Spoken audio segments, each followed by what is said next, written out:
Okay, it's time to start. Looks like the ranks have really thinned. 1, 2, 3, 4. We've got missing 4 people today at least. One of them emailed me and said they wouldn't be able to make it. They're not feeling well, so I'm recording the lecture for them. And of course, I'll do that for you as well if you're not here. So just let me know if you're ever not going to be here, and I'll bring in the camera and record the lecture. Sorry about the quality. It's not going to be the best, but at least you'll be able to hear the information. Any questions or comments so far? Go ahead. I was doing the homework on number 48. Okay. I do not feel like I have a good idea of what's solving three-dimensional vector problems, and I know a couple of us kind of get a little lost there. Sure. Let me look at the problem first. And then I'll probably ask you for the question again. Do you have a page number? Yeah, it's on 109. 109, okay. So it says, determine the tension developed in cables A, B, AC, and AD required for equilibrium of a 300-pound plate. Okay, so what's your question again? Just in general, once Yeah. I get past getting the K component of it, K component, once you get past getting the K component of what? of A, B, and AC, that part makes sense to me. Okay, so saying that A, B, and AC are the only things holding up the crate. Right. Okay. After that, solving for the Y and X component, I get lost. Why is that? How does that work? Why is it even a thing? Is that what you're saying? Well, I'm not understanding how to get to the. Okay, well, let's start off, let's make sure you understand why there would be a necessity for this. Imagine, so just for the sake of the video, I'll bring up the thing as we speak. So imagine with this scenario that you cut cable AD. What would happen? Would we still have statics? No. No. That's a question for dynamics, isn't it? What would happen in that case? It would fall. It would fall. Why would it fall? Why would it swing around like that? Your intuition's right. Why would it do that? Because it's still connected to point C and B, so it would swing. Okay, all right, let's say it a different way. Is it the weight of the package that causes the package to swing? Yes. No. It's the tension. It's the tension in the cables. And the tension in the cables has an angle, right? Yeah. So that's what's actually pulling it to the side and making it come around. Now, in a sense, why is there tension in the cables? Well, because there was weight in the package. We just cut a string, right? So intuitively, there must be some force in the X direction, right? You can see why AD has to have some tension in it. The other thing that I think always confused my intuition when I looked at a problem like this was, if there's tension in AD, wouldn't it sag a little bit? Wouldn't A be lower than D? Not necessarily. It depends, right? It depends on how stiff these ropes are. And apparently we've pulled them hard enough in the various directions so that AD is horizontal. Okay. So then, from that, let me ask you a question. So the tension that's in cable AD, how much is its vertical component? 0. How much is its Y component? 0. Its X component is all it's got, isn't it? Yeah. Okay. So we know that the tension of cable AD must be in the horizontal direction, in particular in the X direction.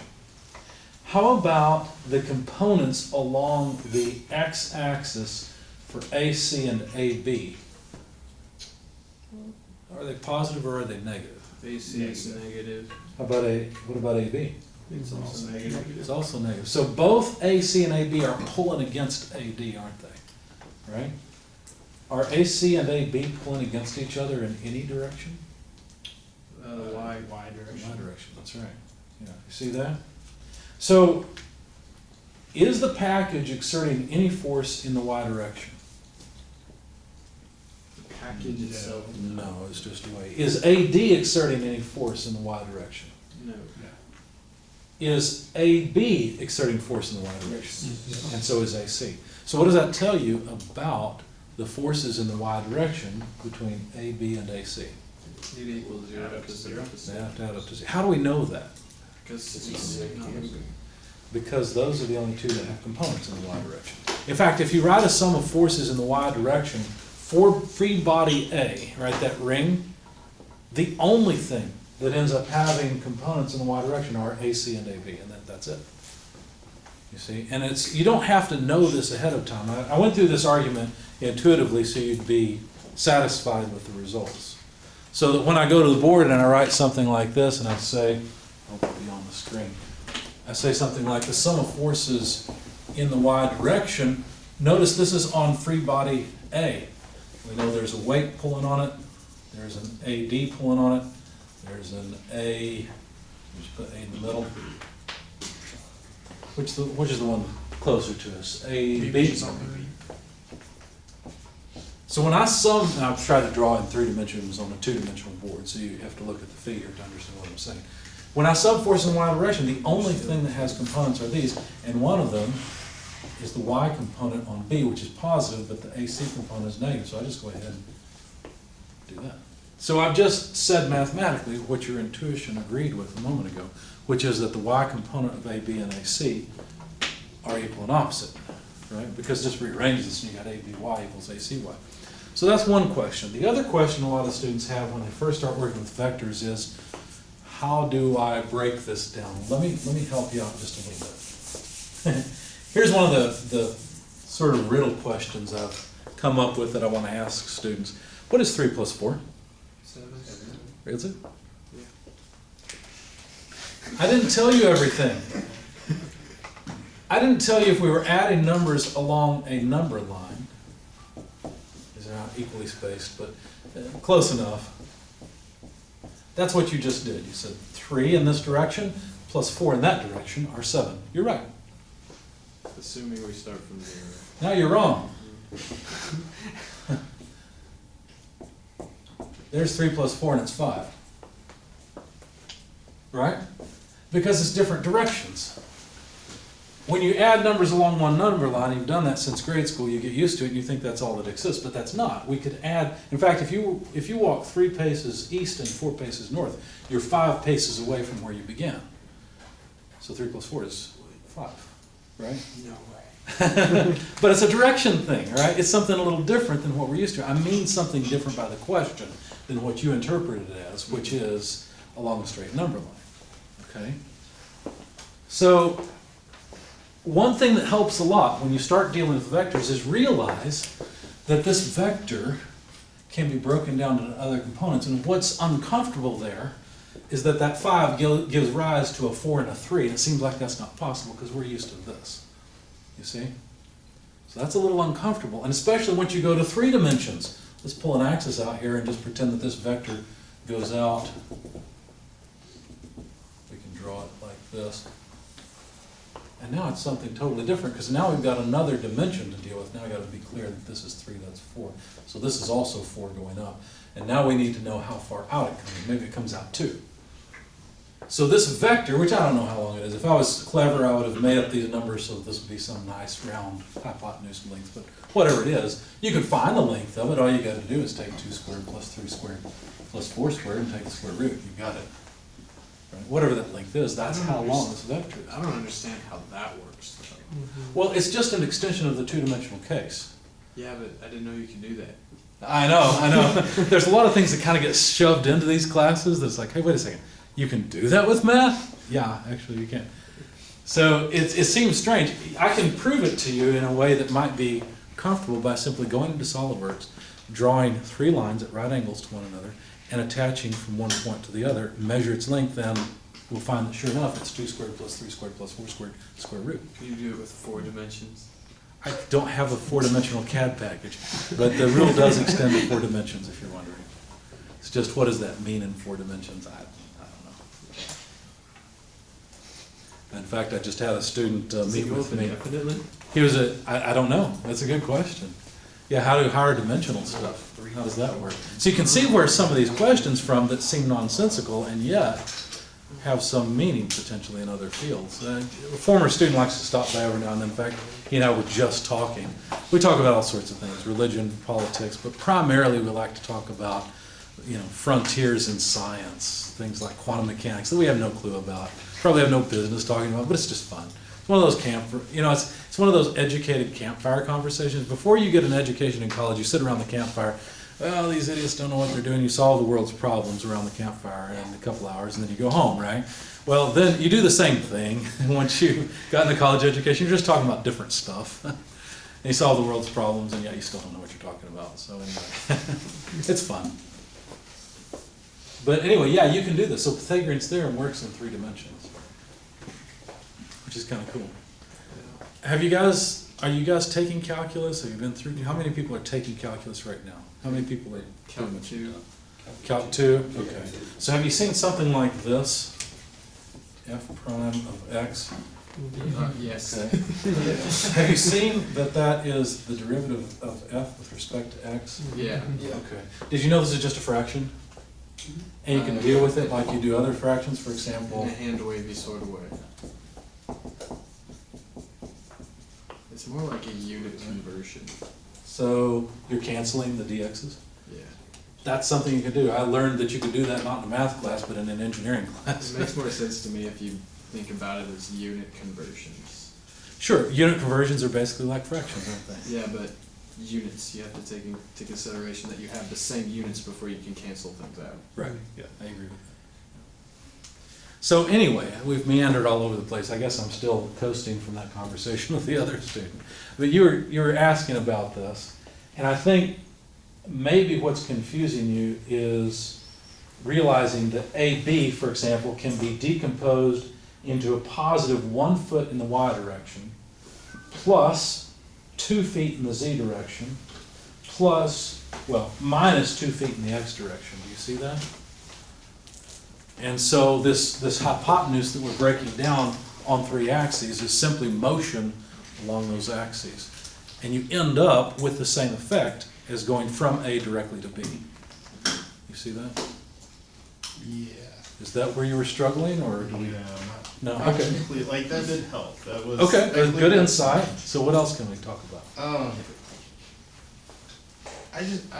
I'm just not seeing where you go from getting the K component to getting the actually. The component of the force. Yeah, the component of Okay. the X force. Okay. Yeah. All right, let's go back to 2 dimensions, because again, I think that will help us, and then it extends into 3 dimensions and works just fine. So anyway, so let's say that you've got a rope pulling up on something. Now let's forget about all the other forces, whatever the forces we need, let's pretend they're there so that the thing doesn't accelerate. So you've got some tension in this cable. And you know that geometrically the cable is set up, I'm going to use the same numbers so that they are familiar. So there's a 3 foot length, a 4 foot length, and effectively the length of the cable itself is 5 feet. Okay? All this geometry does is give me directionality for the tension. It doesn't give me the magnitude of the tension. Let's say that the tension is 100 pounds of tension. Okay? Well, the distance from here to here is 5 foot. But if I were to take the force T and break it up into horizontal and vertical components, well, I notice that the angle is the same on both of these triangles. Let's pause on there for just a second. So what if you were back in grade school? I know it's a horrible thought, but what if you were? And your teacher gave you 2 triangles like this. What would you say is the relationship between these 2 triangles? Similar. They're similar triangles. What does it mean to be a similar triangle? That the ratios are the same. Ratios are the same, interior angles are the same, right? They're similar, they're just scaled, right? Well, isn't this just a scale of this, since the angles are the same? And the ratios of the sides are the same too. This is in a different dimension, this is in force, whereas this one is really in feet, but I just made a note that the tension in the cable is 100 pounds. I didn't indicate anything about length here with that 100 pounds. The geometry indicates the length. So if this is 100 pounds of force, can you tell me what the component of that force is on the y-axis? I'll give you a hint. Let me give you a big hint. Be 4/5. 80 pounds, exactly, 4/5. And this side? 60 pounds. They're similar triangles, you see? Does that help? Yes, but it's when that goes from that to being three-dimensional that like, Yeah, it seems like it's not really fair anymore. yeah, I don't know, like, how can I? Let me show you the secret here, okay? So far I've shown you the geometry and your intuition's probably okay with the geometry. But let's just say we weren't that good, or let's make the problem a little bit harder. Are you ready? There. 77.9, number I just made up, pulled it off the top of my head, okay? So now what's the length of these sides? Well, this side is still length tx and this side is still length ty. So similar triangles means that ty over t equals what? Ty, this length, over this length equals what? 4/5. 4/5. And so if what I want is ty, all I have to do is multiply both sides by t, and I'll have it. All I gotta do is take 4/5 of whatever the tension is. So I'm using the geometry triangle to scale the force triangle. It works in 3 dimensions. Okay. Okay, the only thing you've got to do is find the length of the hypotenuse. It's easy to find the length of the hypotenuse in 2 dimensions because we've been dealing with this 2-dimensional triangle probably ever since you were talking about triangles in geometry, right? Yeah. So that's no big deal. It extends to 3 dimensions and works just as well there. So all you need is the one component that you're interested in divided by the length of the hypotenuse. And it doesn't matter that the hypotenuse is in 3 dimensions. It doesn't make any difference. It still works. Does that help? You just find It's like, I understand all of that, but then when I go to do this problem, I don't know. I understand. Go I ahead. think that the best thing, or the thing that helps me is I get all of the components and then I look at it. I look at the problem. You get all the components? Yeah, the and look at components it? of every single thing, I line them up. Sure. And see what I need to add to what. So what you're saying is you find the similar triangles first. Yes, yeah. And then you use that information to figure out how ty, tx both relate to t, and then you go from there, or maybe even a tz. And I do that for all of the forces. Sure. I tell you what, why don't we do this?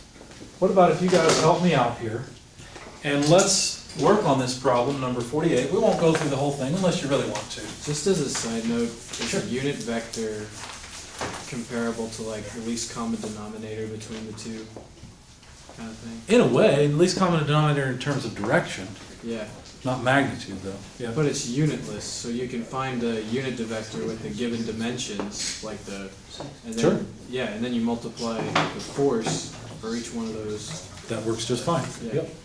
You're doing the same thing. Just That's what I in was statics. thinking. In statics, there's usually multiple ways to go to solve the problem, or multiple approaches to take. And I will actually intentionally vary my approach, partially intentionally, partially on accident, because I just go whichever way is easiest for my brain to think about. But you could go that way every time if you wanted. You could go the other way, where you take the components every time. You're doing the same thing, but thinking about it a different way, which may be a bit uncomfortable because so far in your education, you've probably been taught, here's the right way to do it. Here's long division, this is how you do it, and that's it. Learning, turn the crank on the box and the jack in the box will pop out, there's your answer. But when you get into engineering, and especially if you ever take my machine elements class, you'll find out that there are multiple solutions to problems that work just fine. For example, all of you drove a Chevy here today, right? No, No. Some of you drew Fords, so there's 2 solutions, Ford and Chevy, and that's it? I drove a Dodge. I drove a Volkswagen. There's Chrysler. There's all these different solutions that solve the same problem, but in slightly different ways, right? Problem is to get from A to B. The solution I want is the flying car, but I haven't had the time to work on that one yet. But oh well, Anyway, so let's work on this problem just a little bit. Let me see if I'm in the frame. Yeah, right about there, and right about there. Okay. Except my marker didn't make any marks. There we go. Okay, so is A, B, or AC causing you the most problems? What do you think? We can just equally, so. Equal. So let's work on both A, B, and AC. How's that? So help me out here. I would like to write a force vector for FAB. I want it to be a vector, IJK. Okay?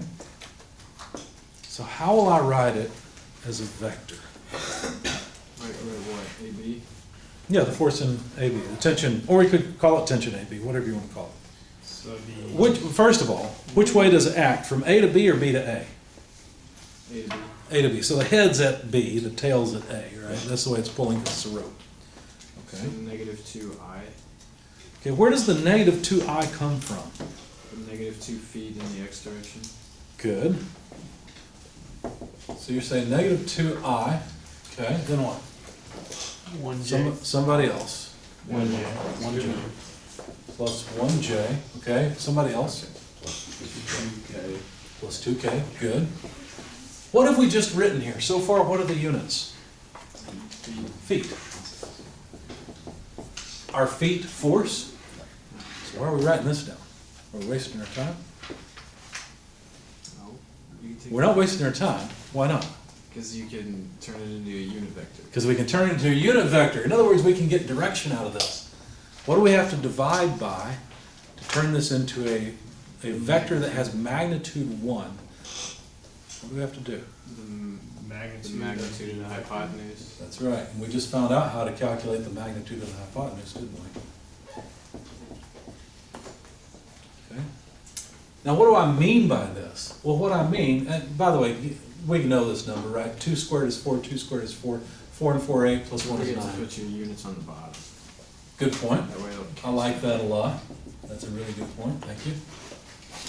But we know that the square root of 9 is 3, so what is this really? It's negative 2/3, because this applies to every term. Just like with a fraction, 1 plus 2 plus 3, all divided by 6, is 1/3 plus 2, 6 plus 3, 6. It's the same thing, all right? It's 1, by the way, but anyway. So negative 2/3 plus 1/3 j plus 2/3 k, and I forgot my bar above the k. There's the unit vector. We're not done yet. This is not equal yet. This is not a force. It's just a unit vector that points in a particular direction. Now I've got another question for you. How long is this vector? Should have known like that. It's called a unit vector. Therefore it has length of 1. Let's prove it. Magnitude of 1. Take your calculators out. Let's calculate the magnitude of this vector.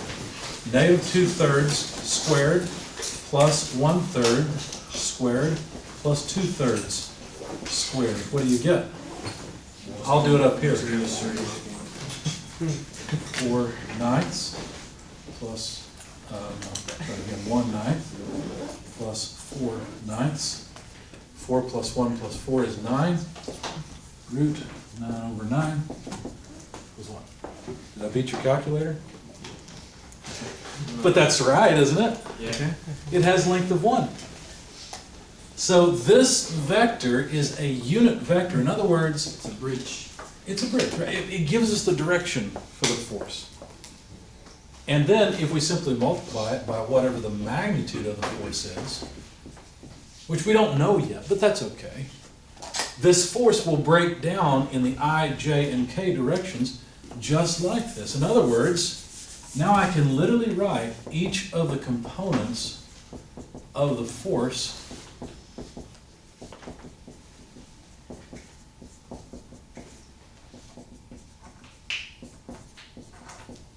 This is literally FABX. This is FABY. And this is FAB. My hand wants to write faster than my mouth is talking. FABZ. Okay, that's what they are. And the reason they are those things is because this is a similar three-dimensional triangle to the geometry triangle. Okay, so that was a good exercise. Let's try it again. Can we also go over like the correct notation for distinguishing between distance vectors and force vectors? Like one thing that was going on in your video, or one of your videos, like I watched it so many times that I finally understood it all, but I had to understand like the distinguishing notation intuitively. The only notation I know Like you that we- used R of something, and yeah, and then U of something for the unit vector, which is you know, easy enough. Yeah, oh, I see what you're saying. So usually F or T is used for force vectors, or maybe N for normal Yeah, and you vector. use the magnitude by like bracing it or something. Oh, yeah, yeah. So if I want the magnitude of a vector, then I will simply put that around it. Is that always the same as That's always just the the same. vector? That terminology is always the same for finding the magnitude of a vector. For example, you can tell me what this should always be, based on the terminology that you as a unit vector. What is this equal to? One.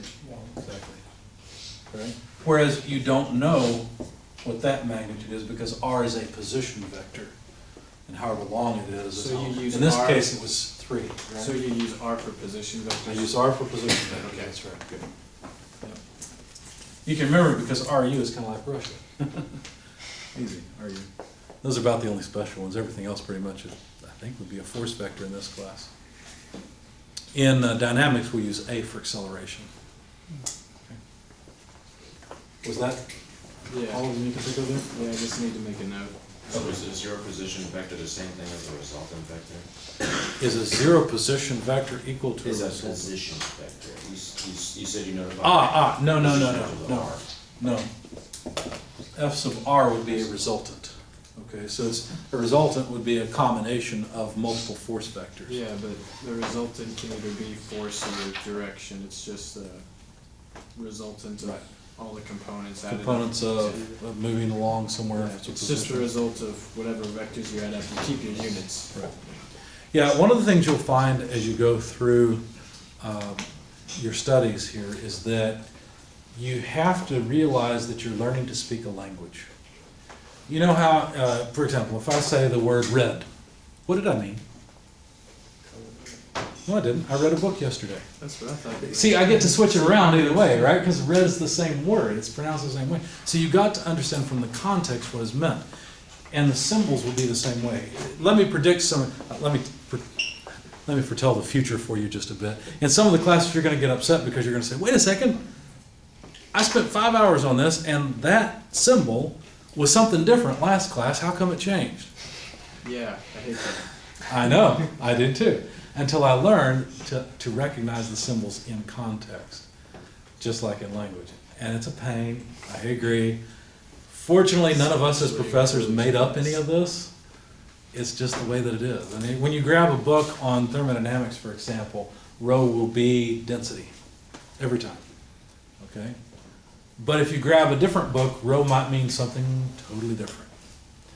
Fortunately, in a class like this in statics, usually the symbols are pretty standardized, like we just talked about. R will be position, U will be a unit vector, and other things are usually forces.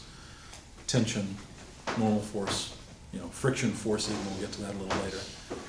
And, but as you go on in other classes, especially heat power, for example, there's 3 pages of symbols and what they mean. Don't worry, you don't have to memorize them all. You get to learn them as we come to them. But that's just the nature of the beast that you've chosen to challenge. Okay? Anyway, where were we? We were thinking about changing our major, weren't we? I'm just kidding. Please don't. It's worth it. It really is worth it. I really enjoy, at least, I mean, if it's worth it to you, maybe it's not, but to me it is. It's well worth learning because it's the same thing that I like it, and let me explain why. It's because I think it pushes you to understand the underlying physical principle of what's going on rather than calling it a certain thing. It's the same reason I like the fact that in this country we use both the United States or US standard and metric systems because you have to be quote unquote bilingual, if you will. You have to know how to use both, and that I think forces you to think about how the underlying physical phenomenon is occurring. I think that's more valuable than anything else. You'll hate it until you get used to it, and you might crash land a spacecraft on Mars rather than landing safely. You guys know about that, right? Mm-hmm. Okay, so what was that, the 90s or so when that happened? Yeah, let's just put a few $1 billion in the commode and pull the handle, right? That's what that was. All over units, but, oh well. Anyway, help me out. FAC. Let me try a different marker and see if it works any better. This time, I want you guys to tell me what you write. And there's enough here that we can do something that you will hate, but it will be very good for you. Maybe you'll hate it, maybe you won't, I don't know. We'll start at this end. And I'll ask you the first character to write. What do you think? It's FAC. You saw what we did a second ago. So just tell me the first thing you want me to write.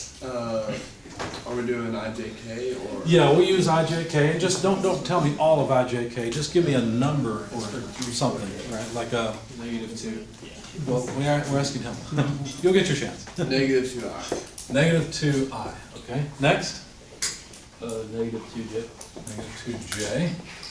No. 1K. Plus 1k. Yeah, plus 1K. Okay. What should I write next? Then you're gonna put all of that over Over something. Okay, Yeah. I like that. Over what? the root of all of that. Something. Okay. What's the first something? I'm sorry. You're fine. It's okay. I actually bought some presentation templates while you're thinking that I wanted to use, and I just haven't figured out how to use them yet. They're PowerPoint presentations, and they are off of multiple game shows, like Who Wants to Be a Millionaire. So I wanted to have, get students up here where one student's in the hot seat with a problem like this, right? Trying to figure out what is the answer and have the music and the lights come down and all that. I'm just not there yet. I just thought it would be fun, and then the student would get to phone a friend or, ask the audience, So do you want to phone a friend, or do you want to? Okay, you got it. Okay, what do you think? -2 squared. -2 squared. You caught me off guard. Hey, you're fine. Go ahead. -2 squared. -2 squared. What should I put here? Plus. Good. Okay, there we go. Plus 1 squared. Yes. Okay, I like this so far. Why don't you tell me what this is called, what we've got so far? Unit something. It's a unit vector, good. So what does it give us? What does the unit vector give us? It doesn't give us force yet. The direction? Gives us directions. Excellent. Okay, what's next? Okay, hold on. You're fine.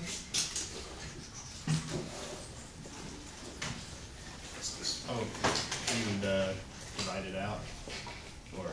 I want to finish writing this so that it's actually true. There's something else I need to add here.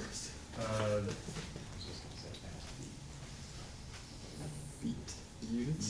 Yeah, units. Well, so far, the units are, what, feet over feet. Feet over feet, so they. But that's not really what I was asking for. Okay.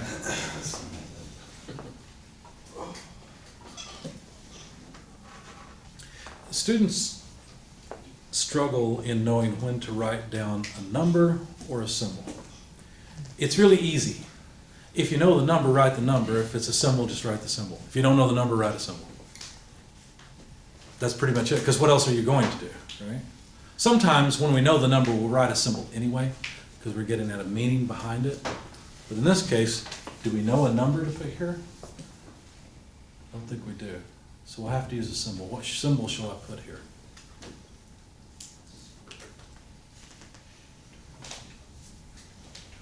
You can phone a friend or ask the audience if you'd like. Yeah, well, that's the audience. Okay, audience, what should we put here? What's that? Magnitude of the force they see. The magnitude of the force. Absolutely. Because this gets distributed amongst the three terms, and therefore gets broken up, so it's the appropriate magnitude along the x, the y, and the z direction. Okay? We actually ran out right at the gentleman who asked the question, so that worked out nicely. I mean, we can continue from here. From here, it's just math, right? You all know this is 3, so this is -2/3 I minus 2/3 j plus 1/3 of k. Multiply that by FAC. In other words, distribute FAC to each one of these, which seems unfair, doesn't it? But it's just the distribution rule, that's all it is. Distributive property. Okay. It's a good question. I really appreciate that question, actually. Anything else you want to add on here? I think that I'll find out when I go to do it again. Okay, I understand. I understand. Sometimes you're in class and it's like light opens up and you're like, oh, I get it. And then you get home and the light's off. Have you ever noticed that? I understand. One thing I do intentionally is I work problems that are from the options that I could give you for homework sets, right? All the stuff at the the back. I don't use the examples that are in the chapter or in the slides so much, unless there's a special reason. One of the reasons I do that, I want you to have those available so you get slightly different perspectives. Because I think that with some of you, you're going to understand my thought process and you'll be right there with me, no problem, all along the way. Other of you are going to be tripping over rocks trying to follow me, right? And every time you face plant, you're like, where is he going? Why is he doing it this way? So I'm hoping that having other examples available to you that are perhaps different from my own thought process will match yours better, and maybe that way you'll be able to understand this as well, okay? Because my only goal for all of you is to learn. If I knew how to teach perfectly where all of you could understand everything immediately, I'd do it. I don't. Heck, if I had an Ethernet port in the back of my head that I connect to yours and just download it, I would do that too. That hasn't existed. That doesn't exist. I wish it did, because there's a lot of people I'd like to download from. But, oh well, it is what it is. Any other questions? Anything else? Yeah, I had one for 3-4. 3-4? Yeah, just interpreting the problem, like with cable, it's on page 95. Thank you. So page 95, problem 3-4. Yep. If cables BD and BC can withstand a maximum tensile force of 20 kilonewtons, determine the maximum mass of the girder that can be suspended from cables AB so that neither cable will fail. The center of mass of the girder is located at point G. Yep. So, when I originally did that, I was like, oh, this is really easy, make both of them equal To 20 kilonewtons? 20 kilonewtons. Yeah. But Mr. Gentry was very kind and pointed out that it would no longer be static. That's what I was about to point out. Yeah. So, I guess I was trying to, or ask us, now I gotta go home and resolve that, but how do you figure out the ratio of force pulling on either side? Okay. And how does it make sense? All right. The fundamental problem is what free body should you choose? Because look, we're given something that looks kind of like this. Now, where are the forces?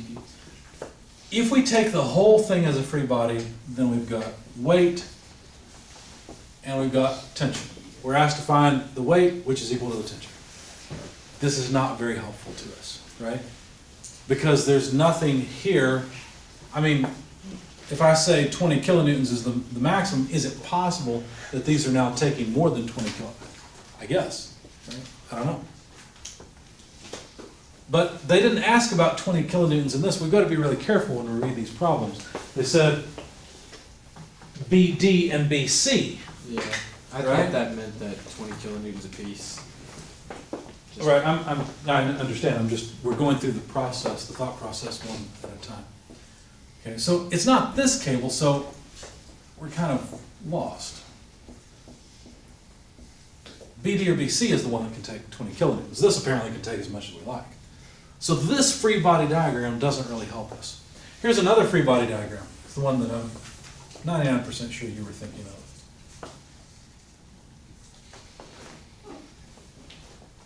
So if this is 20 kilonewtons and this is 20 kilonewtons, well, hey, this is easy. All we need is the vertical component of these two, and away we go. The problem with that is that the horizontal components don't balance. So you could look at this and you could go ahead and calculate the sum of forces in the y direction, which would be negative W plus, I like to call them like F CDY plus F BDY. Some people would do this. They would simply write CDY and BDY. Call it whatever you want. It doesn't matter. We're talking about the vertical components of force into cables. And then as soon as you write sum of force in the x direction equals, well, let's see, negative BDX plus BCX. I guess I shouldn't have written CD here. That's wrong. This should be, let's see, if this one's BD, then this one would have to be CD. There we go. This needs to be 0, but it can't be because 20 kilonewtons at a different angle will give us a different projection of the vector or a different length. And so there's the problem. And so fundamentally the issue is, what free body diagram should I choose? Anybody know how to select a good free body diagram? I mean, you know what the answer is. It's got to be the other one. There's only one more. That's it. How come that's the right free body? And how would you know from the beginning without going through this effort? You gotta decide exactly what you're interested in, and then you gotta cut what you're interested in. I'm interested in the force in the cable, so I've cut the cables. This does that. I'm also interested in the weight of the body. This apparently cuts that. But that's not really the question. The question is, what weight of girder can these support? I've got to cut this one. And that's how I know to choose this as the free body that's going to give me the most information. Now that doesn't always work, but if you kind of think through what free body diagrams can I choose, and you use this rule, most of the time it'll work out for you. But you might start working on it and realize, oh, I actually need to choose a different free body. So choosing the correct free body diagram is a bit of an art, but you'll get used to that part of it. Okay? So part of it too is recognizing that the horizontal components of those two forces, if the forces in the cable are equal, will be unequal. They need to be equal, so we can't have the same force in both cables. So it becomes a question of which one's critical.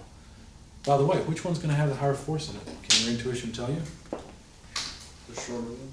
The one that's most vertical.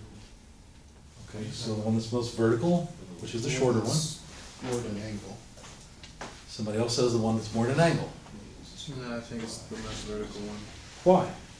Give me an argument for being the most vertical one. Because I think it's because it's most pointed straight towards its center of mass. Okay, so, and were you saying that one has more force in it, or the other one? The one that's most vertical has more force. Okay. Someone else said that the one that more of an angle has more force. What does your intuition say? I think it was you, right? What does your intuition say about that? Just because the vertical component would be larger in respect to the hypotenuse of it, I think. Okay, so you're thinking the vertical component of BC is doing more of the job of lifting, or supporting the beam, I should say. Well, that BC will have more force on it on the hypotenuse. No, I think it's which ones are attached closest to its center of mass. Yes. Okay. Well, I think that the argument you just made about being connected closer to the center of mass has more to do with balancing, right? So if G is here, D is here, and C is way over here, then you're saying, look, because of the lever arm rule, I'll have to have less force here and a lot of force here. Otherwise, it's going to start tilting. Okay? But let's think about it a different way. Let's think about it in terms of similar triangles. We know that the horizontal component of CB and the horizontal component, I'm trying to draw these to scale, of DB have to be equal. So let's pretend that I've drawn these the same length. I've tried to do my best, okay? But they're not similar triangles. They're not similar, but they are similar to the geometry that's there. So they're not similar to each other, but they are similar to others. And so this, being a similar triangle to the geometry, looks more like that. And now, can you answer the question? It has to be this one. Because look, this is the total force. You got an arrowhead on top of the arrow. There we go. So this is what? BD? Because the horizontal components have to be equal, and the geometry is constrained by the physical orientation of the cables, then BD has to be bigger than CB. You see that? And so BD is doing more of the effort of lifting. It has little to do with location. By the way, we could talk about how unstable this is if we try to do something like this.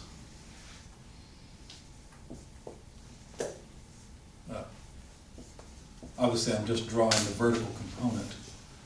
That won't work because you can see that the vertical component, let me be consistent, the vertical component of BDY has to be bigger than the vertical component of CBY. Right? And if the vertical component of BDY is bigger than the vertical component of CBY, something's going to start rocking around, right? And that's a problem.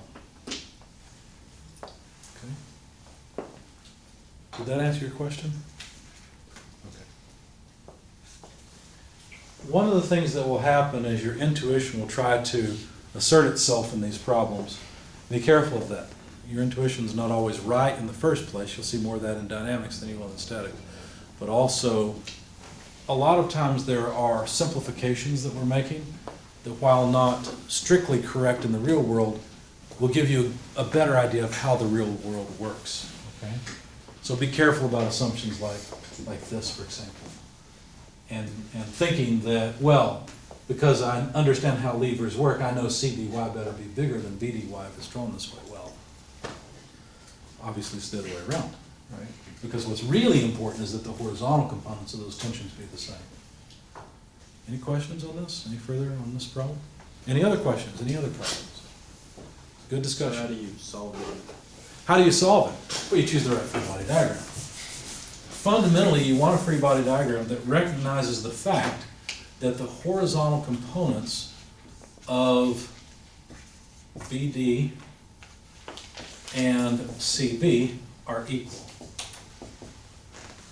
And basically all you do is you set up a force balance in the x direction recognizing that fact. CBX, which is actually negative, plus BDX equals 0. And so this recognizes that CBX equals BDX. Right? That's the first thing. The second thing you do is set up a sum of forces in the y direction, saying that CBY, negative CBY, minus BDY, because look, they both point downward, plus the tension upward equals 0. Therefore, the tension equals the vertical component of CB and the vertical component of BD. And then after that, the only other stretch of the imagination is to say, hey, these two have to form a triangle that is similar to the geometry. And these two have to form a triangle also similar to the geometry. You see? So that's the other constraint. Because look, otherwise we've got what? 2 equations and 1, 2, 3, 4 unknowns. There have to be 2 more relationships somewhere. What are they? They are the fact that you've got similar triangles for BD and CB to the angles of those forces, or the cables, I should say. Okay? Does that make sense? Yeah. So where do you go from there utilizing the 24 kilonewtons, or the 20 kilonewtons? Okay, so once you get all of the relationships sorted out, you realize actually there's one more unknown, right? So there's actually 5 unknowns here. Basically, the one of these had better end up being 20 kilonewtons. Obviously, it's not that one. But either this or this needs to be 20 kilonewtons. Now, we talked a minute ago about which one was the bigger force, and it's this one. So this one would have to be 20 kilonewtons. It would be maxed out, and this one would be less than.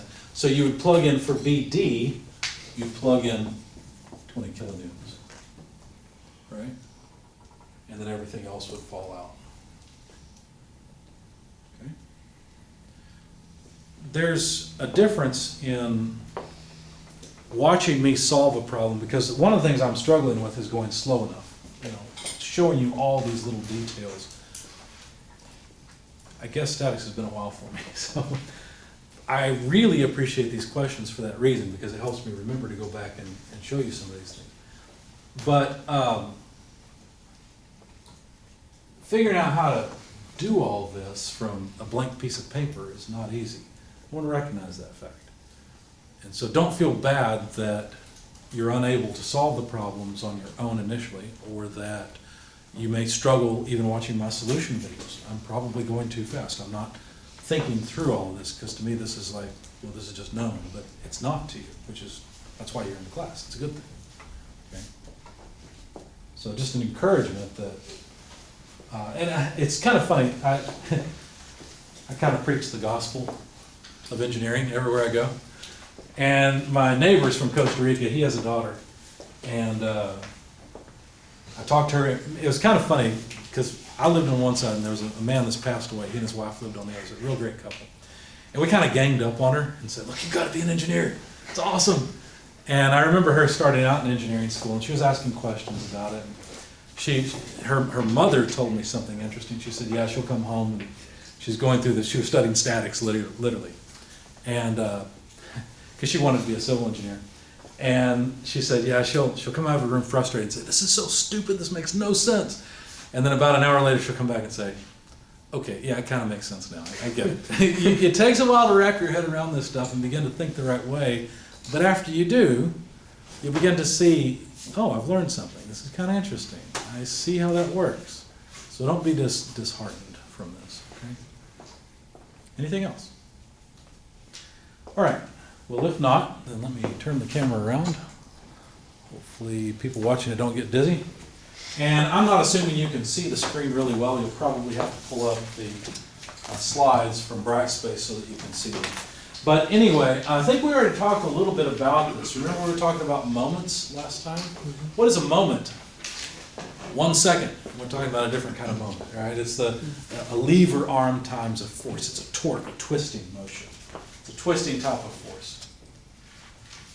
And I think we had gotten a few slides in maybe. We talked about how moments are important because they are what actually cause failure in beams, for example, so you need to learn about them for that reason, but for other reasons as well. You ever notice that a bicycle has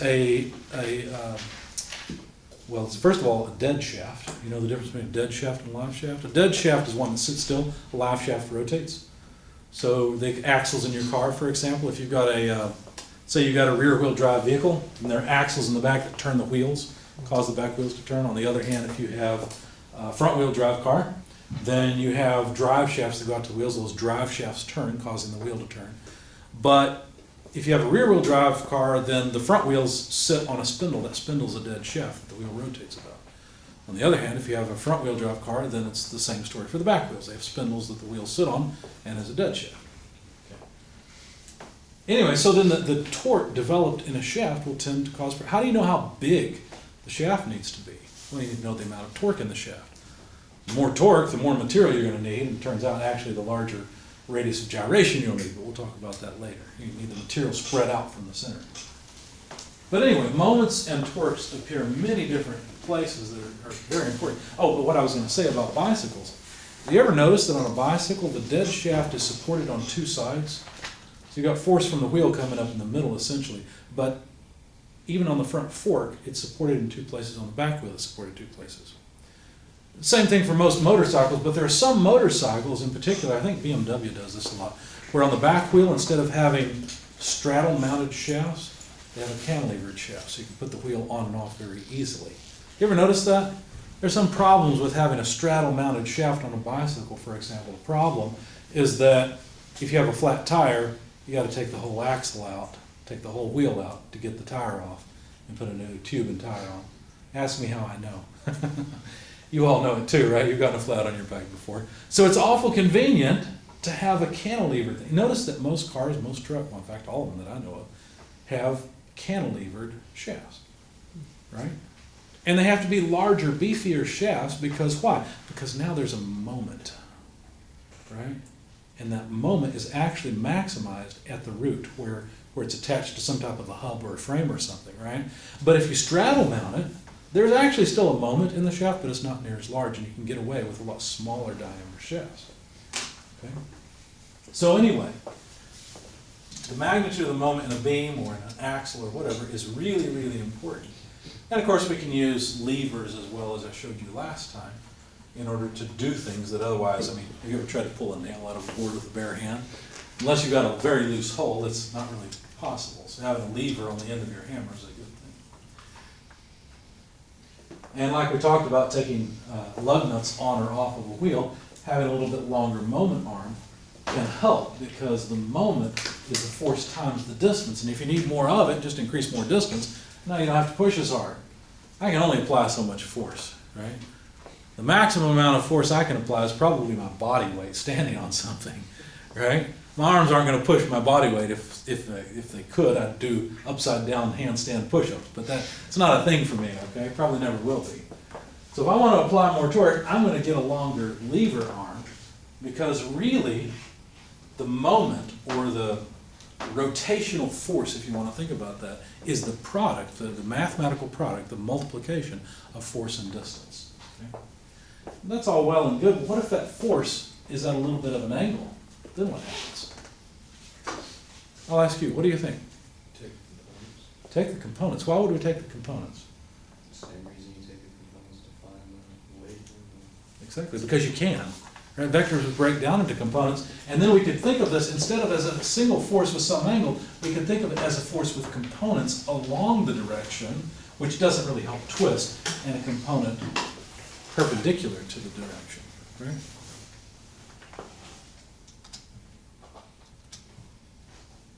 All right, so it's pretty simple. All you need is the distance from the point of interest to the point of application of the force. And you can see that the moment of this force about this point is a counterclockwise moment. Okay? Now that might not make sense to you because you might say, wait a second, this point is beginning to sound sort of arbitrary. So what if I arbitrarily choose a different point than, say, the center of a wheel on a car? You can. Have you ever forgotten to loosen the lug nuts on your car's tires before you jack up the car? Did you notice that when you applied a torque to one of the lug nuts, the wheel rotated?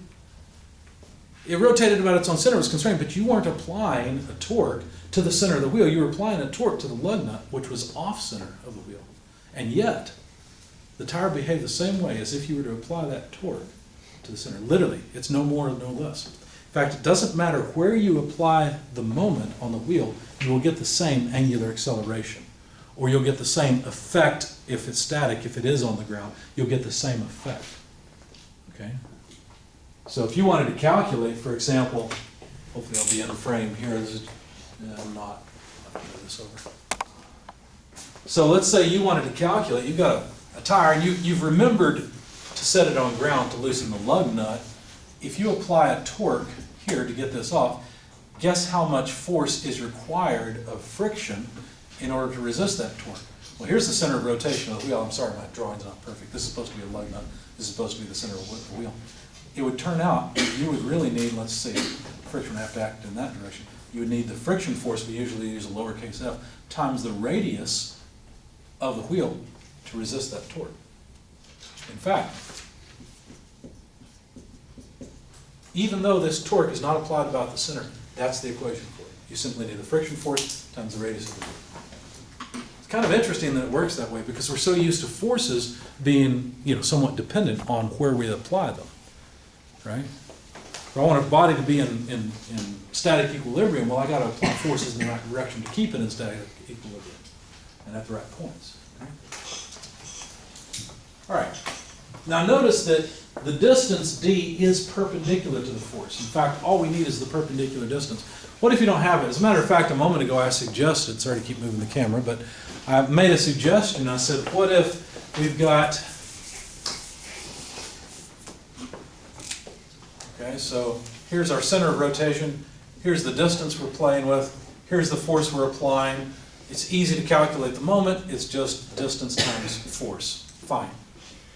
I said, what happens when that force has a component in both directions? So in other words, we've got a y component, let's put a coordinate system here, something like this, and an x component, something like this, and these are the components of the force F. Well, then the only part that makes a moment is Fy. Did you know there's another way you can do this? You don't have to break down the force into x and y components. You can do something kind of weird. You can invert the problem, so to speak, change the coordinate system so that the coordinate system is now parallel or oriented with respect to the force F, and now break down the distance into components. And now this distance, dx, times f. I'm sorry, I don't mean differential x, okay, sorry. D sub x is what I mean. The x component of d times the total force is exactly equal to the vertical component of the force times the moment arm d. Either way works just fine, you'll get the same thing. I did question this. I came in yesterday to work out example problems because I've got a solutions manual for all the problems in the book, but I hate using it because I want to think through it. I want to be fresh on the problem and explain to you my thought process, not someone else's. And so I was working on a problem. I don't know if we'll get to it today or not. It's one of the examples I chose, where I was bringing my sanity into question because I know this is true. I know I can do it either way, and yet I was getting two different answers. I finally figured out what was going on, but I'll tell you what was going on once we get to that problem. Just remind me when we get there, okay? Questions, comments so far, any thoughts? Okay. All right, so if we're dealing with two dimensions, then the direction of that moment will either be clockwise or counterclockwise. In this particular case, use the right-hand rule, don't use the left hand because you'll get it wrong, okay? Use the right-hand rule, curl your fingers around in the direction of rotation. Your thumb then points in the direction of the moment. What kind of arrow did I use to indicate the direction of a moment or a torque? On the wheel? I used a double-headed arrow, remember that in last class? So the double-headed arrow would point out of the board this way, right? Whereas if the torque's in the other direction, say the force will reverse, then by the right-hand rule, the double-headed arrow, the moment would be pointed into the board, okay? That way we don't have to draw circular things to indicate moments. We can draw linear things that uniquely illustrate the moment. But a lot of times, we'll either write CW for clockwise or CCW for counterclockwise. All right, so let's see. We're interested in the moment of force F about O. We have a moment arm D. Okay. So which way is the force tending to cause rotation about O, clockwise or counterclockwise? I mean, you can read it there on the slide. Counterclockwise, right? Because look, here's the moment arm, here's the force. It's tending to cause rotation. You see that? Okay. Depends on which way you look at it. Now this is what I wrote on the board. You can simply take the components of F, and then what you can do is multiply the y component by the horizontal distance, and the horizontal component of the force by the vertical distance. Now, that's a little different than what I wrote here. I made it simple, right? What I did here was I either broke down the force into two components relative to D, or I broke down the distance D relative to the force. But here what's happening is maybe we don't want to do either. What we can do is simply multiply the vertical component by the horizontal component of the force and the horizontal distance by the vertical component of the force. Okay? And you'll get the same thing, which is really nice. So the moment, now in this case, let's see, it looks like Fy times A causes a positive moment. By the way, we usually use counterclockwise as positive. So if you're ever confused about this, just think it's opposite of a clock. Okay, positive is opposite of a clock. Maybe you could think of it as saying time travel would be a good thing, okay? Negative time rotation would be a positive thing. I don't know. Whatever memory trick you need to use. So Fy times A would cause a positive moment, but notice Fx, point your fingers in the direction of F, rotate through B. Actually, it's the opposite of that, but anyway, we'll get to that later. Notice that Fx tends to cause a clockwise rotation, Fy tends to cause a counterclockwise rotation. Okay? Questions about all this? So the total moment is the vertical component of F times horizontal length A minus, because this is in the opposite direction, Fx times B. It causes an opposite rotation.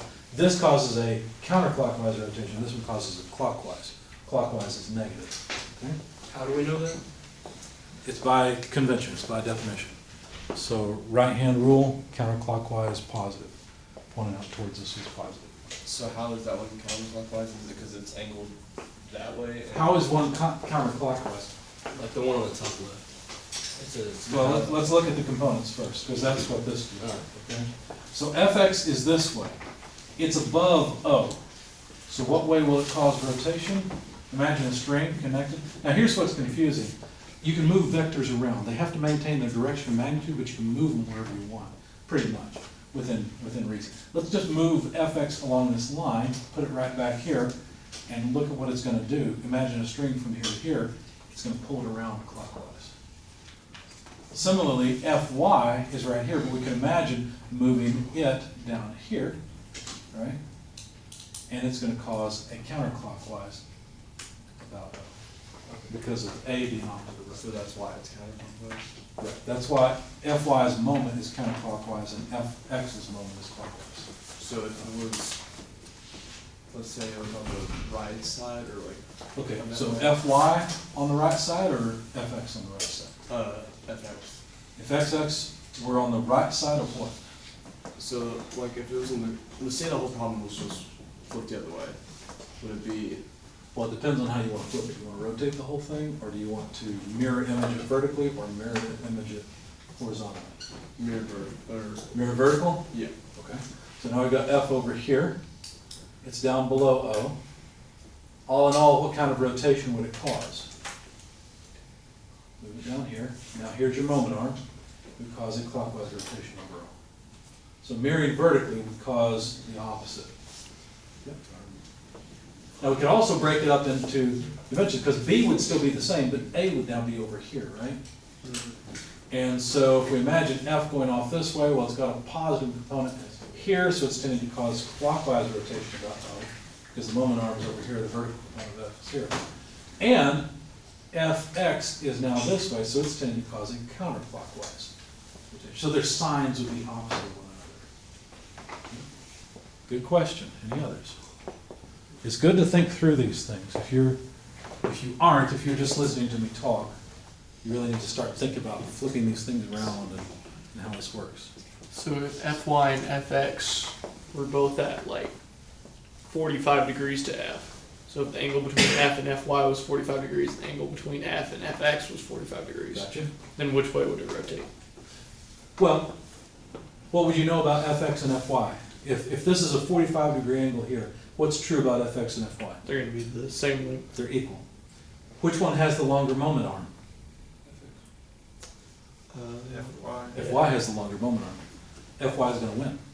Gotcha. Good question. Anything else? And so you can immediately tell the direction of where it's The going net to turn, direction. positive or negative direction, Right. based on that equation you had set up, like the y minus x or whatever. Right. 'Cause if the x is larger, then it's going to be negative, which means it's going to be clockwise. Right, you can. Now, be careful about doing that, because a lot of times you don't know the direction of F, for example. It's one of the things you might be solving for. Okay, so it's important to simply be able to say, if they're in this direction, will that be a positive or negative moment? Let the math figure out which one's bigger later, okay? Or use the math, I should say, to figure it out. All right, let's see, anything we didn't say in this slide?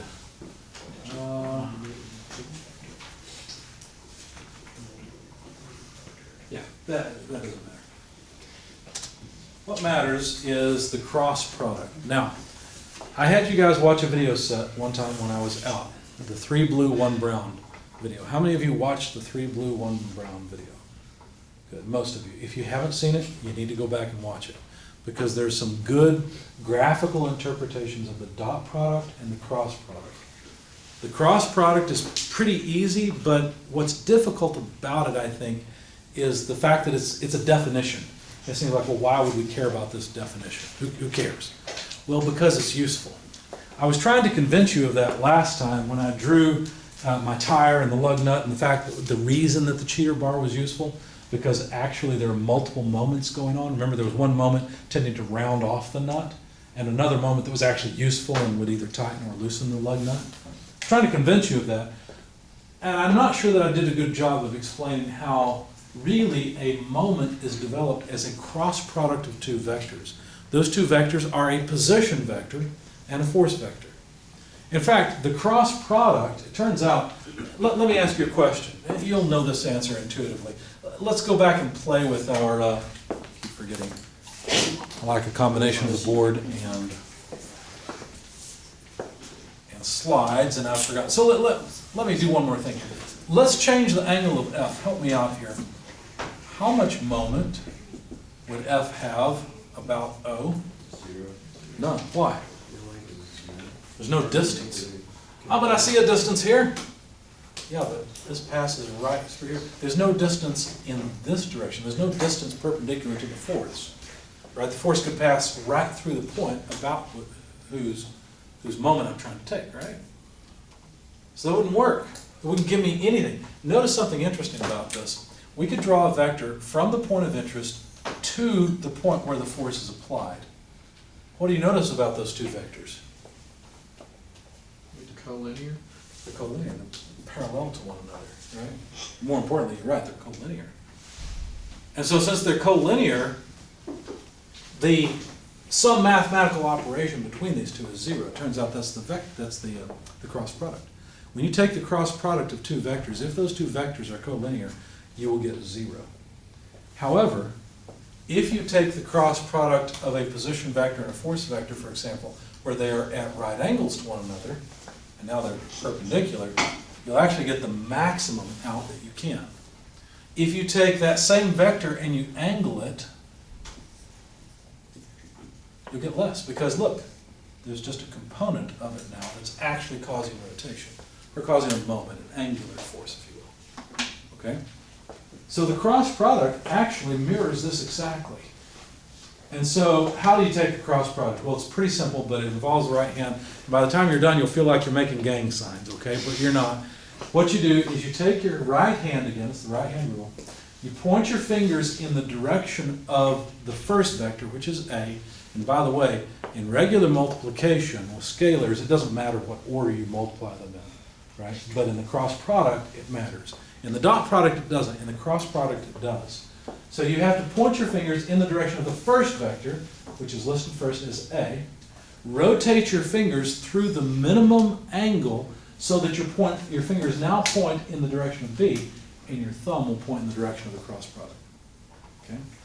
That's why the moment of a force is actually defined as the position vector from O to A crossed with F. So here's the position vector from O to A, and I've got to turn the camera. Oh, I forgot to turn the camera to the slides. That's a fortunate mistake.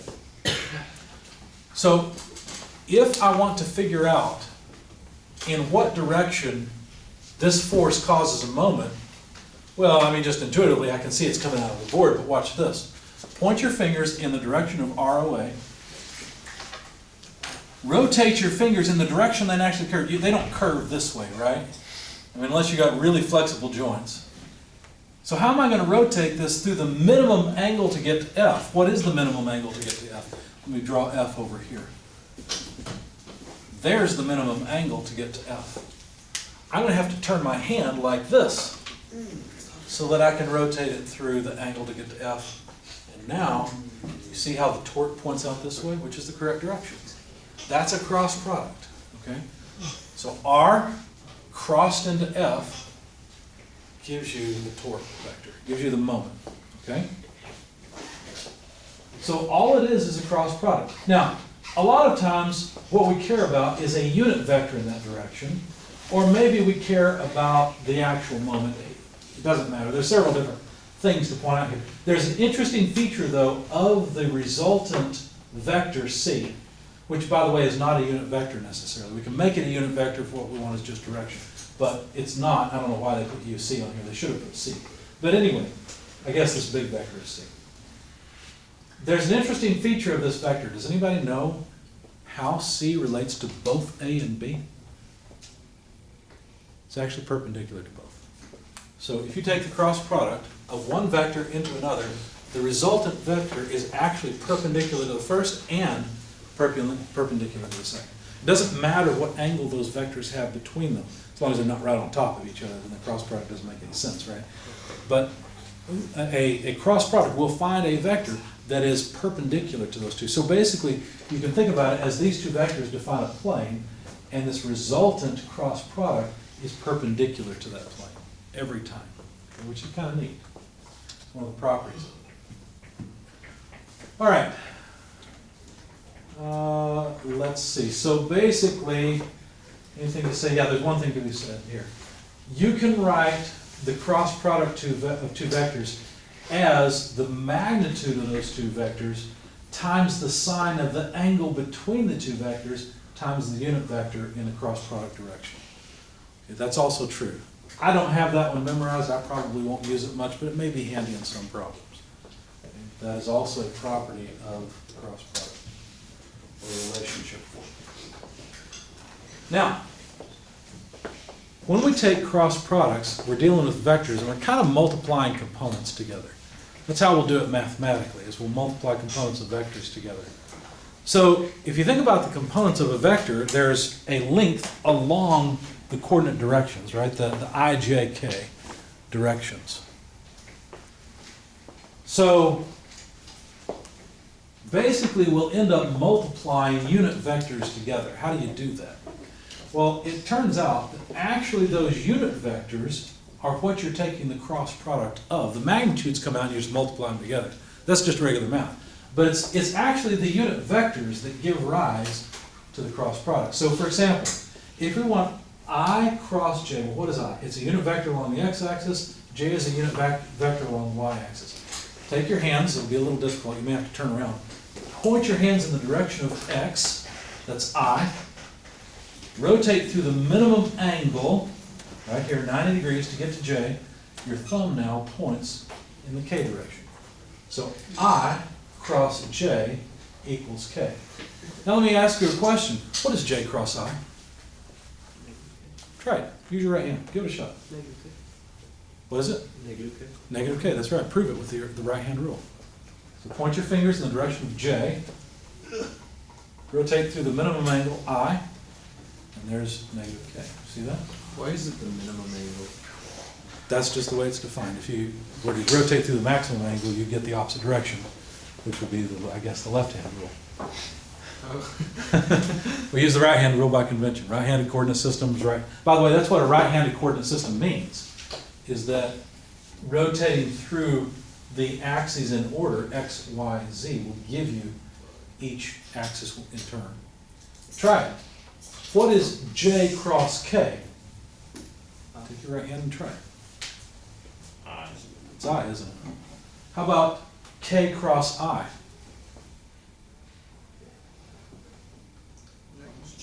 It's J, isn't it? Okay. How about K cross J? Negative. Negative I, that's right. Okay. So if you don't remember how to do this, this little circle might help you. Okay. So I cross J is K. K cross I is J, etc. Let's make sure that's right. Yeah, K cross I is J. I like the right-hand rule because to me it's easy enough to remember. By the way, anytime you have two vectors, or one vector crossed with itself, you simply get 0. Okay? So this is kind of like the opposite of the dot product. Remember the dot product? If you had two vectors that were laying right on top of each other, you'd get the maximum projection of one vector onto the other. Whereas here with the cross product, two vectors lying on top of each other, you get the minimum. So one gives you the maximum in one case, one gives you the minimum. It's kind of like the difference between sine and cosine. But anyway. All right, are you ready for the big one? How do we do this stuff mathematically? How do we push pencil on paper and make this happen? Turning all your hand around sounds like fun, it makes some sense, but what do we do? Well, to actually calculate the cross product of two vectors where you know the component of those vectors, you use what's called the determinant. Now, you haven't had linear algebra. You don't really know what a matrix is. You might recognize that as a matrix, but you might also think it's just a movie, right? Or what was it, 4 movies or something? I don't know, whatever. Little secret. 3 of them? You know how many of them I've seen? That many. You should watch the first one, though, but don't watch any after the first one. Oh, really? The first one's the only good one? They're really bad.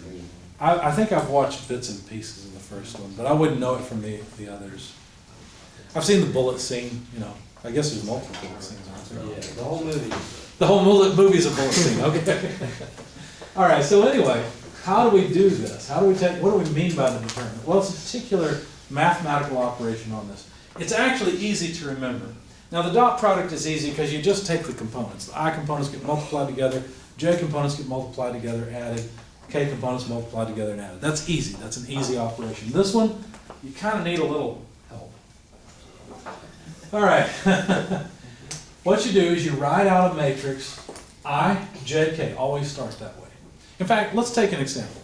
I don't normally ask you to write things on a piece of paper, but I'm gonna ask you this time. So if you have a piece of paper or a device you can draw on, whatever, it's fine. We're gonna take the cross product of two vectors. I don't know what the answer should be. I'm gonna make it up as I go. Vector A, we're gonna make it easy. Vector A will be equal to 1i plus 2j plus 3k. Okay, so vector A, if I sketch it on the board for you, I'll do it with you. So vector A is 1i plus 2j plus 3k. Okay? Vector B, I hope I don't get unlucky and make a vector that's gives us an uninteresting result. If I just choose random numbers, I should be okay. Let's take 5i minus 3j plus 2k. Why not? I don't think I'll get unlucky with it. What directions are these? I don't know. Doesn't matter. Don't really care. I want to take the determinant of this. In other words, I want to calculate the cross product of A cross B. The way you do that is by taking the determinant of the matrix. What do we put on the top row again? IJK. Put the unit vectors on. And then what you do is you fill it in order. So put the first vector in first. So that's 1i plus 2j plus 3k. Notice I didn't write the ijk this time. So just put in the components, or the magnitude of the components of the vector. What do you think goes in the last row? 5, negative 3, 2. Exactly. Now how do you take the determinant? What you do is you take the first direction times the difference of the product. What the heck? No, feels like this. Let's color code this so it makes sense.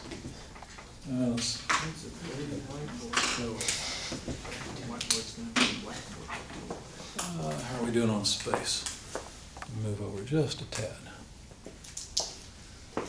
Okay, so the first thing, difference of the products. What do I mean? 2 times 2 minus, and now I've got negative 3 times 3, so that's negative 3 times 3. That's the magnitude in the I direction of the resultant vector. That's just the I direction. The next thing to do is to work with the J direction. So the J direction is a little more confusing, but basically it's the difference of the products. Again, let me write down here so I can stay in the frame. So plus 1 times 2 minus 3 times 5. And that's the J component. Okay? Can you see the pattern? You know what's going to happen next?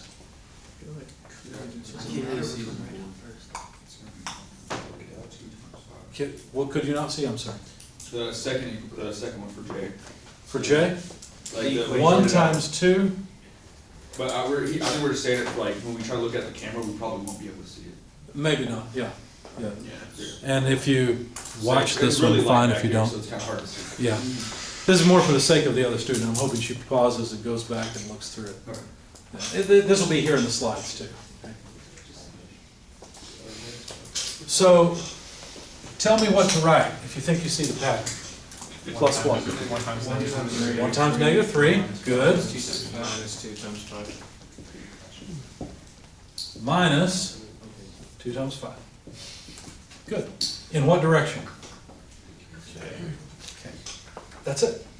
That's how you do it. As long as you remember this pattern, you'll be just fine. By the way, this pattern is the determinant of the matrix. If you ever study linear algebra, that'll make sense. Look, it's the same thing here on the screen. Okay. Of course, I guess you'll be looking at the screen for the slides. Cross out the I row, and it's I, AY, BZ, minus AZ, BY. For J, cross out the row that J is on, it's AX, BZ, AZ, B, or minus AZ, BX. Okay.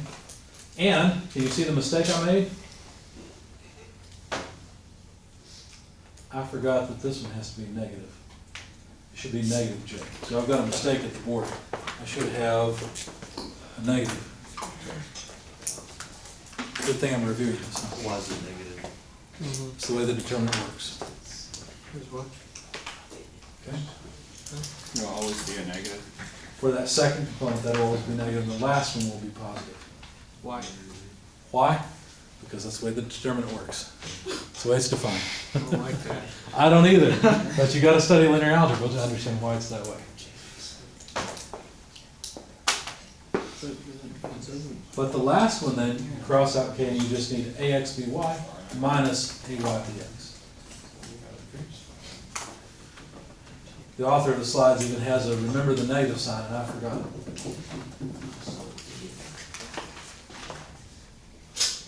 I just realized I may have it wrong in dynamics too. I need to look at my slides. It does not seem ordered. It just seems random. In a way. But if you had a 2 by 2 matrix, it kind of makes sense you'd have this times this minus this times What this. was the name of the person that came up with this? That I don't know. The name of the person, I have no idea. who came up with Because linear this seems algebra. something very similar that Cooley taught in the NGT 180. This is He may have taught you the cross product. This is what he taught me. Yeah. Do you remember it? That Could you have shown it to me? probably Okay. Good. So good thing I'm that was wondering. like 2 years ago, and it was a Cooley class. So now we're going to actually get to use it. Okay.